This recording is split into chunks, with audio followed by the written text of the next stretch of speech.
So we watched Amsterdam as well. I think 2 hours and 10 minutes of it at least. Yeah. Thoughts, comments, concerns? I honestly, all right, I'll start us off, right? So there's a lot of actors and actresses here, right? Mm-hmm. That are very popular, and I was very excited when I saw the casting list. So just to name actually a lot, I was going to say a few, but it's not. So John David Washington, Eddie Murphy, Taylor Swift, Christian Bale, Margot Robbie, Anya Taylor-Joy, Rami Malek, Zoe Saldaña, Mike Myers, Robert De Niro. They're all in this. I did not see Eddie was not movie. in there. It was Chris Rock. Sorry, Chris Rock. I don't know why. That's fucking racist, dude. I don't know why I wrote Eddie Murphy. It's Chris What Rock, not the Eddie hell? Murphy. I was thinking. Never mind. You're thinking of a black man. I was thinking You're of people like, look at this black person who have seen Slapped.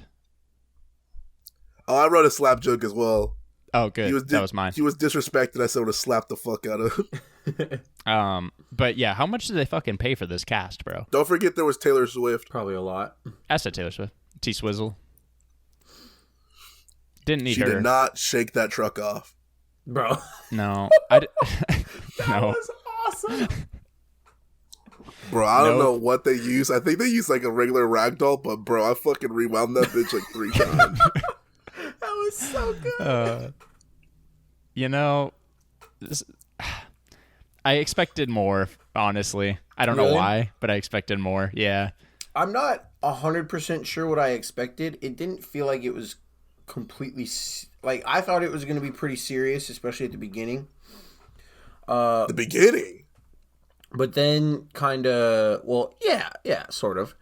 And then I saw Taylor Swift get hit by that truck, and I went, well, based on the way they did that, I'm kind of starting to question some things. And then it started getting slightly less serious and more, how are we going to show all this? And I was like, okay. But I don't know. I liked it. I like the way they did it. Do you want me to tell you my least favorite part of this? I'm kind of curious now, yes. Everything. The narrating. Oh, by Christian Bale? It was bad. By Christian Bale. It was kind of weird. Actually, I'm not going to lie to you. It bothered me a lot. And it's not something just this movie does. Like, this is something a lot of timepieces do, like especially like old time like recreations, is they do that style of narrating, and I hate it every time. It's terrible, and I don't like it. Interesting. Doesn't Wolf of Wall Street do that a lot? Yeah, I guess they do. Yeah, and that was the reason I didn't enjoy Wolf of Wall Street the first time I watched it. I have since, liked it, but I just don't like that style of film, I guess. My least favorite part of this movie is actually Christian Bale in general. Really? It's pretty bad. Yeah. It felt like he was in a different movie than everyone else. You think so? Absolutely. I thought he did a good job, to be honest. There was only one character / actor that I thought actually did a really good job. And who's that? And please don't tell me it's John David Washington. No, it was Robert De Niro. Oh, Robert De Niro. Okay. He was a killer. I mean, he's an OG. Like, if Robert De Niro comes out and phones it in, he was just there for a paycheck. Yeah, that's true. That's I thought he did a good job with what he had to go off of, I guess. No, I agree with that. Granted, I thought Mike Myers did a pretty good job in his limited role. I don't even remember him being on screen. Yeah, me neither. Was he like one of the bad dudes? Inspectors? He was one of the... No, he was... Well, I don't remember what exactly. He was one of the 2 rich dudes that was like trying to help him out. He was originally over in Amsterdam when they were getting out of the war and everything. He was one of the 2 rich dudes that they met through Margot Robbie. And then they were one of them was from over there. So you're talking about the agents? Yeah. Because they're not rich dudes, they're agents. Like Michael Shannon and the other one. Yeah, they announced themselves, I think, as agents or as rich people, but they were agents, I think, is how that was. Yeah, I probably There was plenty of stuff that I just remember. kind of glossed over in this movie. I'm not gonna lie. Yeah, I could know that's why you liked it, because the only way you could like it is if you didn't pay fucking attention. I paid attention to some stuff, but a lot of it. We gotta have a real right conversation about John David Washington at this point, bro. Why? All right. He can't act a lick, bro. I think thought he's he did fine, fine. dude. He was stiff the entire movie. He was like, "That's why I care about you. because you were me. Don't you remember Amsterdam? I did make a comment, and I texted this in our chat too, but he reminded me a lot of Will.i.am in Wolverine Origins, bro. It's just very and that's not a good comparison. No, it's not, because how many times have you seen Will.i.am act? Exactly, just that once, they fired his ass. Maybe 2. Exactly. Yeah, so I don't know. The things I've seen John David Washington in, I've liked his acting. This is not one of them. I thought he was good. Did you in like the Tenet, acting? Or did you like the movie? Yeah. With Tenet, you might be right. With Malcolm and Marie, I thought he did a good job. And I think he got backpacked by Zendaya threatening to stab his ass in Malcolm and Marie. I mean, she did a very, very good job, but I think he was just, I don't know. I thought he was good as well. So, that first 20 minutes, or 30 minutes, there's a point where they just let the music play and never turned it off. Yeah, you're right. And it was tonally just didn't match, and I felt like I was in a fever dream. I feel you. I thought the same thing.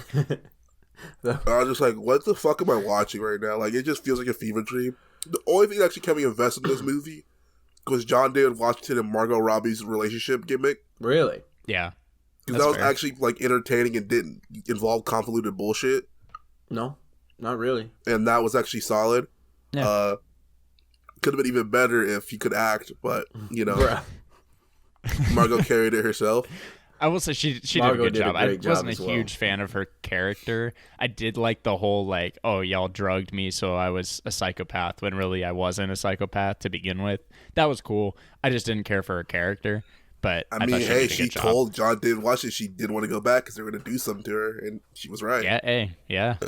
She was right the whole time. And it was Anya Taylor-Joy married to Rami Malek. I'm like, all right, that's kind of crazy. Didn't like that.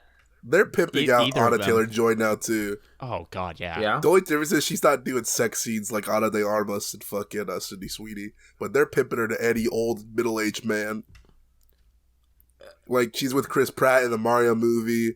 She was in the... Do you guys see The Menu at all? That movie's fire as fuck. I haven't yet. She was with, a weird-looking chipmunk-looking bastard in that.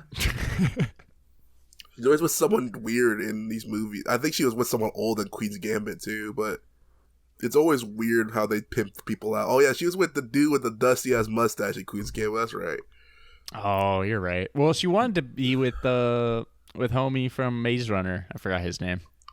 But Cowboy Benny, dude. That's right. Benny. How do you remember that? How do I remember? I don't know how I remember that, to be honest with you. It's because he was one of my favorite characters. No, but he's the dusty mustache guy. No, yeah, Benny's a younger guy. He's younger, though. Yeah, he looks young, but he's not actually young. Maybe you're right. Benny's maybe got 10 years on her. Oh, that's a lot more than I thought, but... He just looks 12, so it just kind of fucks up your perception. Yeah, that's pretty true. Yeah, that part is pretty true.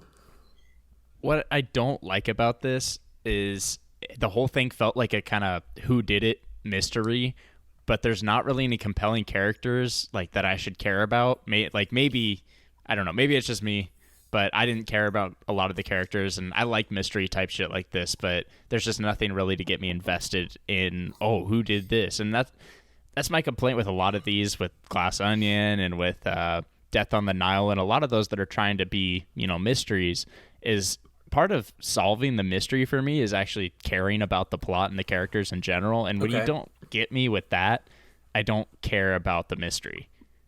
They tried to get away with not characterizing characters by just having actors that you already like, so you'll give a shit. Right, exactly. I mean, they did try to characterize some of them. Like who? Well, I mean, they gave us the whole entire war flashback to try and characterize them. And who did that characterize? The three main characters between Christian... What are their names?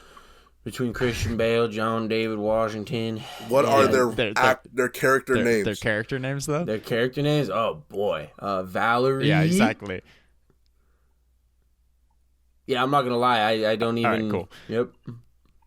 Yeah. Valerie, Bert, and Bernard.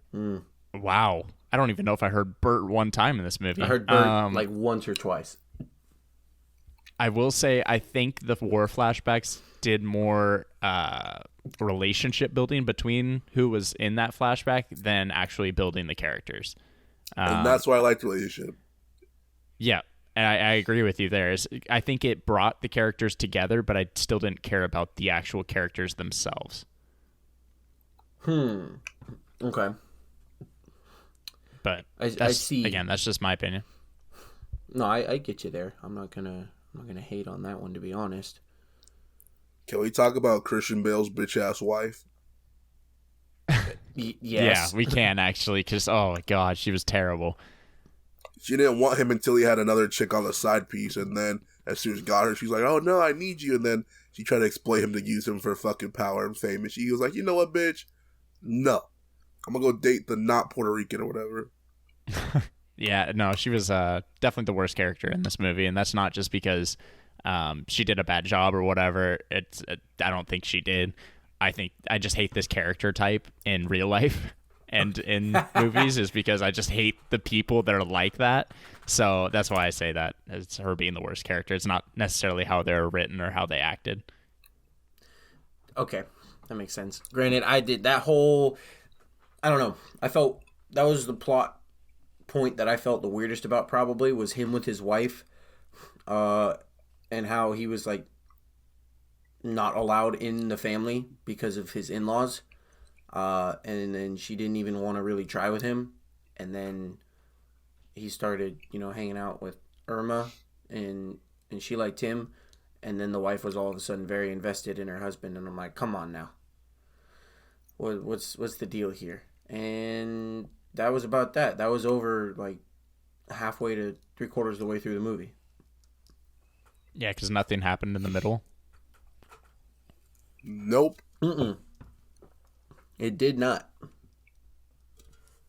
I did a smart thing watching this movie, and I actually multitasked doing something productive while I watched this, and it didn't feel like 2 hours and 10 minutes. It was actually a good time. But it's still somehow I don't think nothing happened in that middle part. Like I said, you really don't get anything until they meet Robert De Niro, and then it's trying to convince him to make the speech, and then it's people trying to tell him which way to act, and then nothing happens until the speech. Yep. It took me 3 hours to watch this movie. I was literally trying to figure out towards the end blame what exactly they were trying to do. It made sense at the end to me, at least. I agree with you. But yeah, I was very, very confused for a lot of it. And then, yeah, at the end, it made sense. And with that, I wonder how much historical relevance there actually was to this. Because obviously there was a little bit that they showed at the end. But I'm curious because it's not a bad story, for being based off something real. It's just I'm wondering how much was actually reality.